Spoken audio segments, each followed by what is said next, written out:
Hey les geeks, c'est Mathéo et on se retrouve pour un tout nouveau récap ciné et série, votre dose presque quotidienne d'actualité à ne pas manquer, avec aujourd'hui au programme des news Netflix, DC Comics, Star Trek mais aussi Marvel, avec des bonnes et malheureusement des mauvaises nouvelles, mais ne perdons pas plus de temps, petit pouce vers le haut, abonnez-vous et actualisons.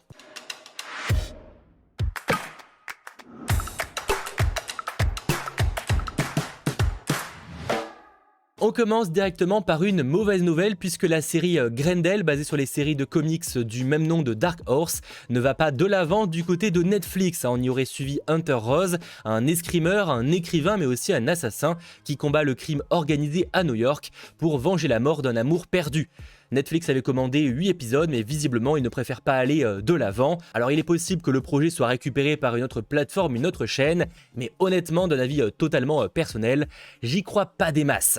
En parlant de projets où on pourrait s'inquiéter, on peut évoquer le cas du film DC Comics le Blue Beetle, là aussi basé sur des séries de comics du côté de DC. Eh bien on a le droit à une petite update de la part du réalisateur. Et si vous aviez peur que le film soit annulé, rassurez-vous, aucune inquiétude de ce côté-là puisque le réalisateur a lui-même déclaré que certes, lors de l'annulation de Batgirl, il était un petit peu inquiet, il y avait aussi de la colère, il y avait de la peur de son côté, mais les nouveaux dirigeants du studio l'ont rassuré, le film a tout leur soutien. Le réal a même décrit le film Blue Beetle comme une fusion de Green Lantern et de Iron Man. Il est pour l'instant daté pour août 2023 et personnellement j'ai très hâte de réellement découvrir ce personnage que je connais uniquement dans les grandes lignes. En tout cas beaucoup de potentiel et je sais qu'il y a beaucoup de fans aussi du personnage qui ont très hâte de voir ce film.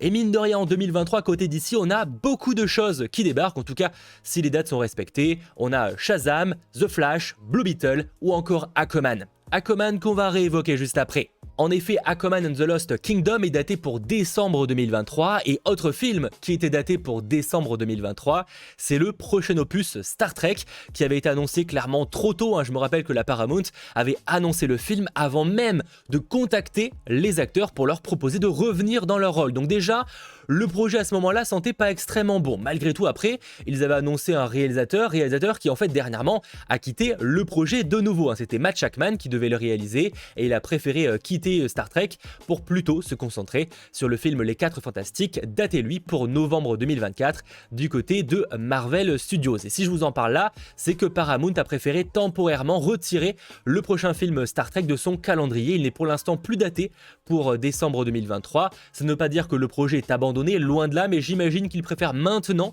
prendre leur temps pour le sortir quand ils seront enfin prêts avec du casting, un réal, des scénaristes, etc. Parce que clairement le projet a été annoncé bien trop tôt, ça c'est certain. Sachant par contre, pour revenir sur le cas de Aquaman and the Lost Kingdom, bonne nouvelle pour lui, ça lui laisse un boulevard du côté des sorties en décembre 2023. On sait que décembre est globalement une très bonne période pour le cinéma, on l'a vu, c'est d'ailleurs pour ça que Disney sort Avatar ou les Star Wars en décembre en général. Bien justement, Star Wars Squadron, qui devait être le prochain film Star Wars, devait à la base sortir en décembre 2023, mais il a récemment été retiré du calendrier. De même du coup pour Star Trek, et finalement l'une des autres grosses sorties de la fin d'année en 2023, ce sera le film Wonka, mais déjà c'est pas vraiment le même genre de film, c'est avec Timothée Chalamet, et surtout c'est un film là aussi de Warner Bros, tout comme Aquaman and the Lost Kingdom. Bref, Aquaman peut vraiment cartonner en décembre, et assez hâte de voir le film. Et assez hâte aussi de voir Star Trek, parce que bon, le dernier opus n'était pas exceptionnel, mais s'ils prennent réellement leur temps et qu'ils font un bon film, il y a beaucoup de potentiel, avec pourquoi pas le retour de J.J. Abrams, même si je sais que beaucoup ne l'aiment pas. En parlant date de sortie, cette fois ça s'annonce et ça fait réellement plaisir. On a eu le droit aux premières images de la troisième et surtout dernière saison de la série Is Dark Materials, série d'HBO, disponible en France sur OCS, à mon avis une série bien trop sous-cotée. Et donc on apprend en plus de ces nouvelles images que la série débarquera en décembre prochain. Donc encore un peu de patience, j'imagine qu'on aura une date précise peut-être dévoilée à l'occasion du panel qu'aura la série lors du New York Comic Con d'ici quelques jours, mais rassurez-vous, dès qu'on aura l'info, je reviendrai vers vous pour vous la partager parce que personnellement, j'attends énormément ce final, une série vraiment, je le répète, mais vraiment trop sous-cotée à mon goût. On a donc parlé d'ici, Star Trek, Netflix, etc.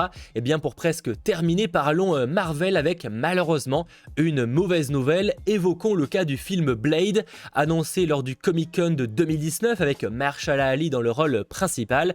Le projet a clairement pris du temps. Alors sur le papier c'était pas forcément mauvais signe, hein. Ça voulait aussi dire que Marvel Studios voulait prendre son temps pour proposer quelque chose de qualitatif. Sauf que voilà, mauvaise nouvelle, on apprend que Bassam Tariq, qui devait le réaliser, quitte le projet alors que le tournage devait commencer en novembre 2022, donc dans vraiment pas longtemps.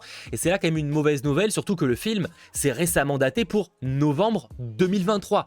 Donc autant vous dire que s'ils n'ont toujours pas de réalisateur et que potentiellement la date de tournage n'est pas respectée, une sortie en novembre 2023 c'est complètement à oublier et ça serait un report potentiellement en 2024 dans le meilleur des cas. Alors officiellement, le départ du réalisateur s'explique de la part de Marvel Studios par des changements continus dans leur calendrier de production. Évidemment, ça c'est l'annonce officielle, c'est pour l'instant trop tôt pour l'affirmer, mais il y a quand même pas mal de rumeurs, de suppositions, etc.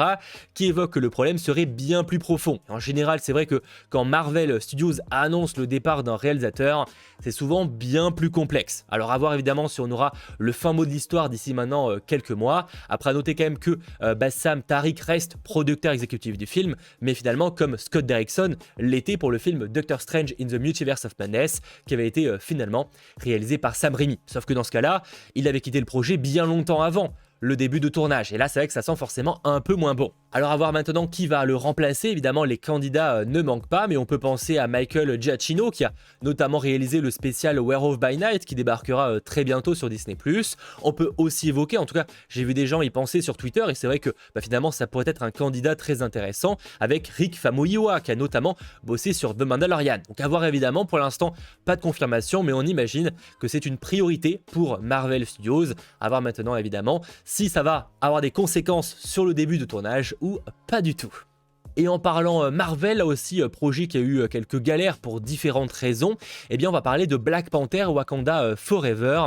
Selon les sites de cinéma, donc ça reste à prendre avec des pincettes, il n'est pas impossible que ça bouge, mais on aurait potentiellement la durée du film Black Panther Wakanda Forever. Et ce qui est très intéressant, c'est que ça en ferait un film sacrément long, puisque selon encore une fois ces sites de cinéma, la durée actuelle serait de 2h41 minutes, ce qui en ferait le deuxième film du Marvel Cinematic Universe à être le plus long derrière Avengers Endgame, et c'est 3 heures qui seront quand même très difficiles à dépasser, et ça en fait même un film plus long de 5 minutes que Eternals de Chloé Zhao. En tout cas il est daté pour novembre 2022 et comme beaucoup j'imagine, j'ai très hâte de le voir et surtout de découvrir le nouveau trailer qui ne devrait, on imagine, plus trop tarder à débarquer.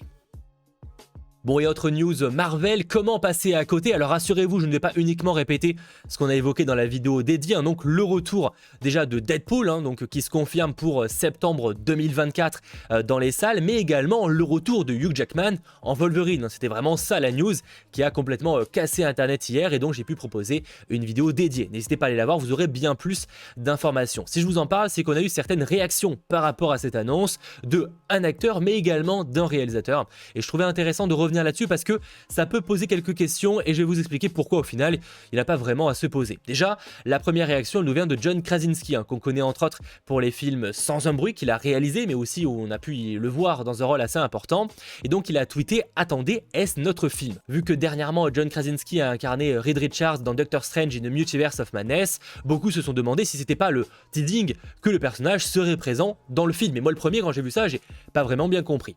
En revanche, nuançons, et c'est pas forcément ça, visiblement en fait ce serait plutôt une référence en fait au film If que John Krasinski va réaliser et qui sort là aussi en 2024 et où l'on retrouve au casting évidemment Ryan Reynolds. Donc en fait c'est une référence à son propre film et pas au fait qu'il sera présent au casting. Et d'ailleurs le réalisateur de ce film Deadpool 3, on va l'appeler comme ça, donc Sean Levy, a lui-même tweeté après ça, laissant clairement comprendre que oui, il parlait réellement de réalisation et que donc John Krasinski faisait référence au film If. Après je dis pas non d'un petit caméo de l'acteur dans le film, mais clairement ne vous attendez pas à grand chose. Autre réaction qui a fait quand même parler pas mal sur les réseaux sociaux, c'est celle de James Mangold, donc le réalisateur du film Logan, mais également, même si on a tendance à l'oublier, du film Wolverine, le combat de l'immortel.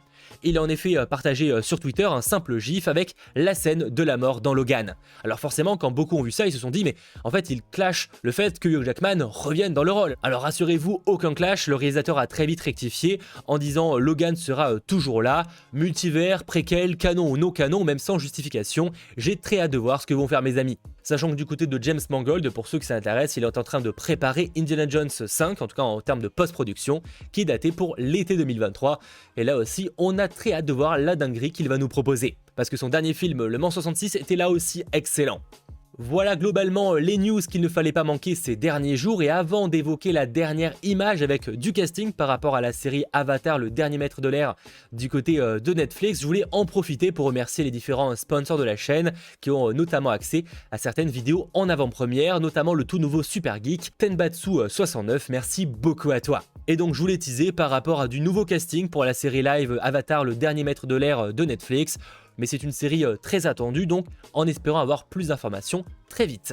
J'espère en tout cas que ce récap ciné-série vous aura plu. Si c'est le cas, pensez à lâcher un petit pouce vers le haut, à vous abonner, et on se retrouve très vite pour de nouvelles vidéos. Et de nouveaux lives aussi. Parce que pour le coup, le 100% Star Wars de ce jeudi, où l'on va parler entre autres de Deadpool, ça va être très cool. Bref, à très vite, ciao tout le monde.